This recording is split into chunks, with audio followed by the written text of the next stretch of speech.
বাপের কাদের শিখদা? হ্যাঁ। ওই এটা উড়াইলো। আমি কি আলুর বস্তা নাকি যে উঠিয়ে নিয়ে চলে যাবেন? কি করেছি আমি? তুই কিছু করছ নাই, করছে তোর বাপে। তোর উড়াইলো যামু, তোর বাপে সুর করে চান্দা দিয়ে যাবো, বুঝছ নাই? এই বেটা দাঁড়া আসছিস কেন? উড়াইলো।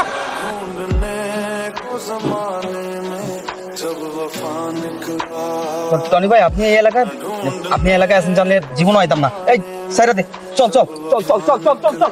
কি ব্যাপার, ওরা আমাকে দেখে এভাবে চলে গেল কেন? হ্যাঁ, আমার তো সেটাই কথা। তোমাকে দেখে এবার পালালো কেন? টনি কি জানি একটা বলতেছিল। আমি কি জানি, আমিও না বুঝতেছি না। আমার কেন জানি মনে হচ্ছে উনি দেখতে অন্য কোনো এলাকার মাফিয়া টাফিয়া, এই জন্য গুন্ডাগুলো ওনাকে দেখে পালিয়েছে। আমারও তাই মনে হয়। তোমার কি মনে হচ্ছে না মনে হচ্ছে সেটা দিয়ে আমার কোনো কাজ নেই। তুমি আর নেক্সট টাইম আমাকে এভাবে ডিস্টার্ব করবে না, কথাটা যেন মনে থাকে।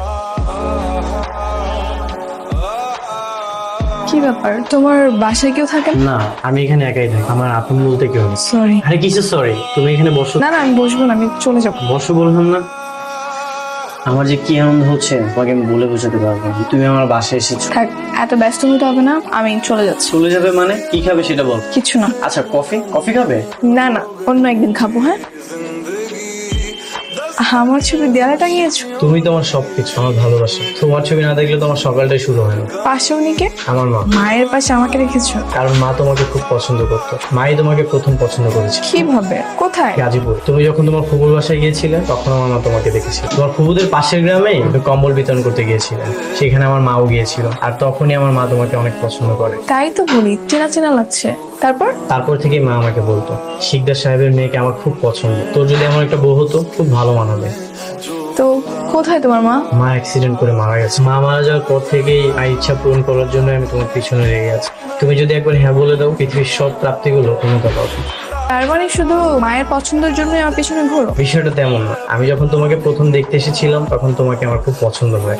আমি তোমাকে ভালোবেসে ফেলি। আচ্ছা, আমি তাহলে চলে যাই। আমার উত্তর এখন না, কালকে সকালে দিব। ঠিক আছে, বাই। শোনো, লাভ ইউ। কি ভেবেছো? এখানে আসতে বলেছি বলে কি আমি পটে গেছি? তেমন কিছু না, তবে তুমি যে আমার উপরে একটু নরম হয়েছো সেটাই আমি বুঝতে পেরেছি। সত্যি বলতে আমি কিছু শর্ত নিয়ে এসেছি। যদি তুমি সেগুলো মানতে পারো তাহলে আমি ভেবে দেখবো তোমাকে অ্যাকসেপ্ট করা যায় কি। বলো কি শর্ত? আমার ছোট্ট একটা সংসার হবে, আর সেটা হবে অনেক বেশি গোছানো। আমার হাজবেন্ড আমাকে অনেক বেশি সময় দিবে। কখনো সে আমাকে বলতে পারবে না তোমার জন্য আমার কোনো টাইম নেই, আমি ব্যস্ত আছি। প্রত্যেকটা দিন আমাকে ঘুরতে নিয়ে যেতাম। তাহলে তো আমি 100% করতে পারবো, কারণ আমি তো চাকরিজীবী না। আমার নিজের বিজনেস আছে। আমি সেখানে গেলেও কি আর না গেলেও কি, কোনো সমস্যা নেই। আরো আছে, আমার হাজবেন্ড হবে একদম ডিসেন্ট, সহজ সরল একটা মানুষ। কোনো মারামারি কাটাকাটি এসব গ্যাঞ্জামের মধ্যে যাওয়া যাবে না। No politics. তাহলে তো আমি পাস। আমি খুবই সাধারণ, নো গ্যাঞ্জাম, নো পলিটিক্স। আর হ্যাঁ, অবশ্যই রান্না করা জানতে হবে।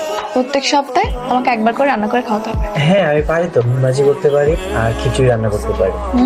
বুঝতে পেরেছি। মায়ের স্বপ্ন পূরণ করার জন্য একদম মুঠে পড়ে লেগেছে। শুধু মায়ের স্বপ্ন নয়, আমি তো তোমাকে প্রথম থেকে ভালোবেসে ফেলেছি। বুঝতে পেরেছি। Will you be my lifeline? Yes.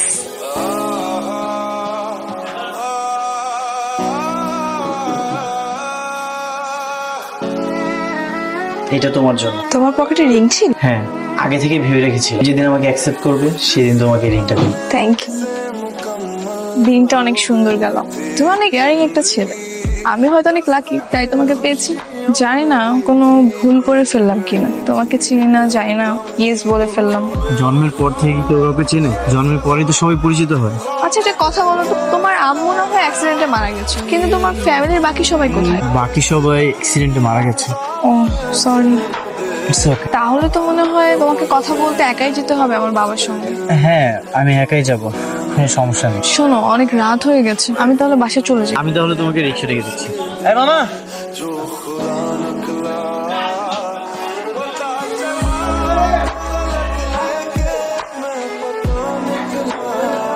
উনি এভাবে পালালো কেন? আমিও তো বুঝতেছি না উনি এভাবে চলে গেল কেন। অন্য রিক্সা দেখি সামনে গিয়ে।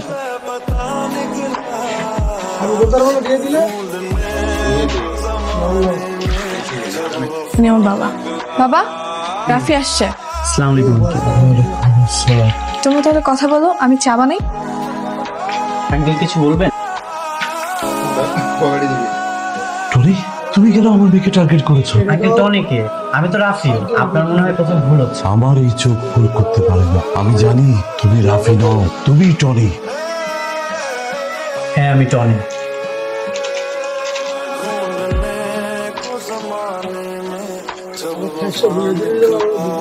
কিন্তু আঙ্কেল আমি এখন ভালো হয়ে গেছি, এখন আমি রাফি। বাবা আমার একটা মাত্র মেয়ে, আমার মেয়ের জীবনটা নষ্ট করো না বাবা। আমি আমি আমি জোর হাত করছি, আমার মেয়ের জীবন থেকে সরে যাও বাবা। না না আঙ্কেল, আমি নীলাকে অনেক ভালোবাসি, আমি কেন ওর জীবনে নষ্ট করব? দেখেন আঙ্কেল, আমার অতীতটা অনেক অন্ধকার ছিল, আমি টনি নাম শুনলে সবাই অনেক ভয় পেত, কিন্তু আঙ্কেল আমি সেই লাইফ থেকে অলরেডি সরে এসেছি, আমি আর কোনো অন্যায় কাজের সাথে জড়িত নই। রাফি তুমি কি করতে অতীতে? বাবা কে ও? ওর নাম রাফি নয়, ওর নাম টনি। ও গাজীপুরের অন্যতম মাফিয়া ডন বিক্রম পাঠানের অন্যতম শিষ্য। ওদের নামে এখনো ঢাকা শহর কেঁপে ওঠে। আমি নিজে ওদের শায়েস্তার শিকার। আঙ্কেল আমি আসলে একদম চুপ, বের হ আমার বাসা থেকে, বের হ।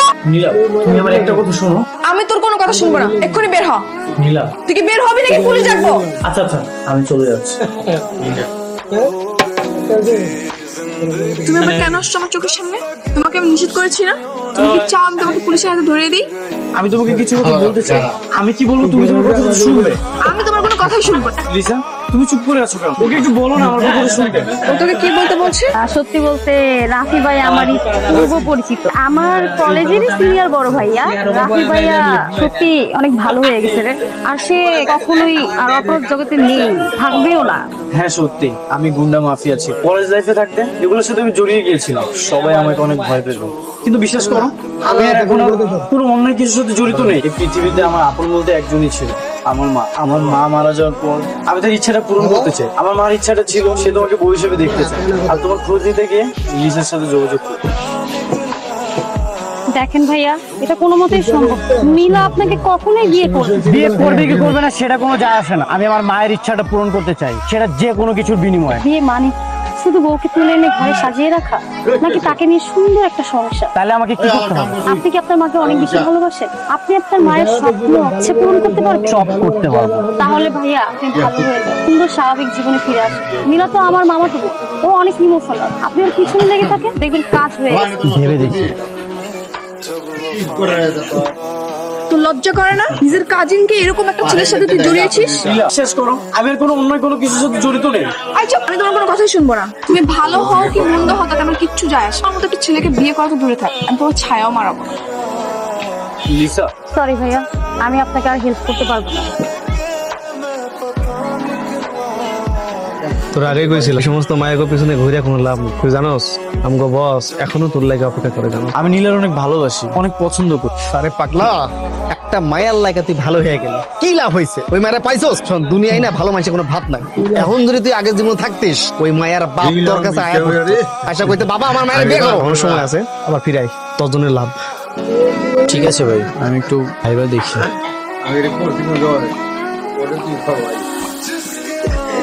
আর একবার ফোন দিলে কিন্তু আমি ফোন ভেঙে ফেলবো। আমি আর একটাও কল দিব না। শুধুমাত্র তোমার জন্য একটা ছেলে অন্ধকার জগৎ থেকে আলোর জগতে ফিরে আসলো, শুধুমাত্র তোমার জন্য একটা ছেলে খারাপ সবকিছু ত্যাগ করলো। তুমি তাকে পছন্দ করলে, ভালোবাসলে, এখন তার অতীতের জন্য তাকে তো ছড়িয়ে দিবে। তো অতীত তো অতীতই, সেটা তোর কখনো সামনে আসবে না। আসলেই বা কি আর না আসলেই বা কি, আমি তোমার মতো একটা মানুষকে কখনোই বিয়ে করবো না। যদি আমার ভালোবাসা অ্যাকসেপ্ট না করো, আমি আমার আগের জীবনে ফেরত যাও। হ্যাঁ তো যাও, তাতে আমার কিচ্ছু যায় আসে না। ঠিক আছে, তুমি যেহেতু তোমার সিদ্ধান্ত জানিয়ে দিয়েছো, অতীতের টনির কারণে বর্তমান রাফিকে তুমি দূরে সরিয়ে দেবে, আমি আমার সিদ্ধান্ত নিয়ে নিলাম। কি সিদ্ধান্ত?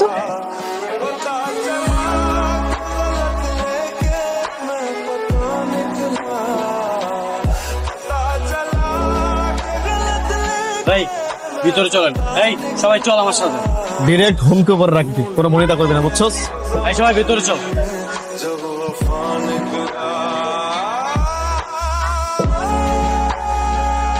কি রাফি তুমি? রাফি না, ওর নাম এখন টনি। তুমি ওরা আদর করে টনি করে রাখতে পারো। তো এখানে কি চাই?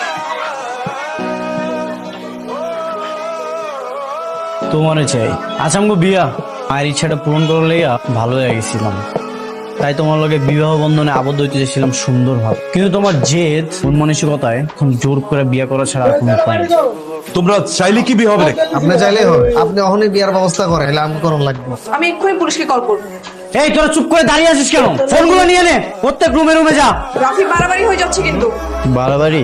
ওই যে বললাম না, দুনিয়াতে আসলে ভালো মানুষের কোনো দাম নাই। এখন যা হবে সব বাড়াবাড়ি হবে। বাবা বাবা আমার একটা মাত্র বাবা প্লিজ তুমি এমন করো না। তুমি কি চাও? টাকা চাও? আমি টাকা দেবো, আমার সব টাকা তোমাকে দিয়ে দেবো।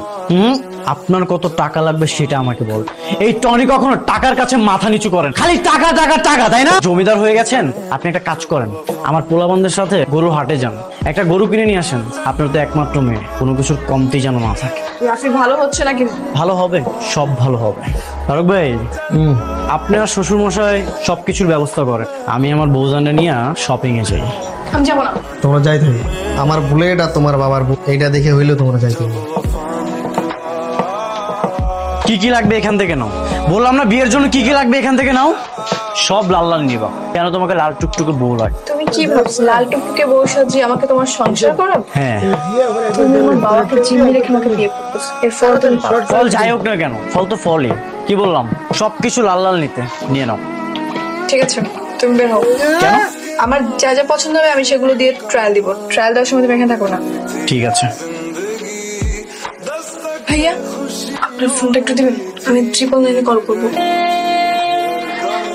হ্যালো, আসসালামু আলাইকুম স্যার। আমি খুব বিপদে আছি, আমাকে কিডন্যাপ করা হয়েছে আর আমার বাবাকে জিম্মি করা হয়েছে। 8 নম্বর সেক্টর 3 নম্বর রোড। প্লিজ একটু তাড়াতাড়ি আসুন sir. Thank you thank you thank you ভাইয়া। ভাই কাজী কই? কাজে আইসা পড়বো এখন, দেখে নিস না। হট! কেউ নড়াচড়া করবে না, সবাই অস্ত্র জমা দাও।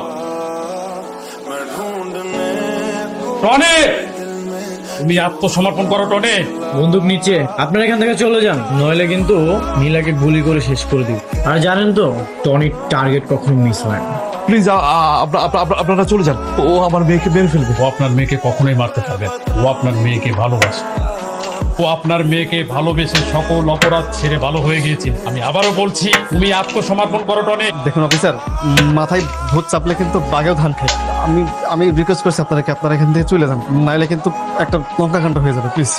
না স্যার, আপনারা যাবেন না, আমাকে গুলি করে দিন, তারপর ওর মতো অমানুষকে অ্যারেস্ট করে নিয়ে যান। ঠিক আছে, তবে তাই হোক, তুই বুক থেকে মুছে ফেলে আমার ভালোবাসা না। না না প্লিজ প্লিজ প্লিজ তুমি তোমারে ভুলে যাওয়া অসম্ভব, তাই আমারে মুচা ফেলাইল এই পৃথিবী থেকে।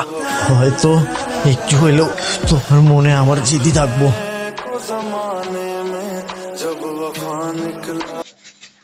যা যা বলেছি সব মনে আছে তো মা? হ্যাঁ, সব মনে আছে। এই পরিবারে তোর বিয়ে হলে আমরা সুখেই থাকবো। বিয়েটা হবে তো বাবা? হইব না মানে 100 বার হইব, কিছুক্ষণের মধ্যে আমি সব ঠিক করে দিতেছি। স্যার, গাড়ি তো মনে হয় নষ্ট হয়েছে। এখনো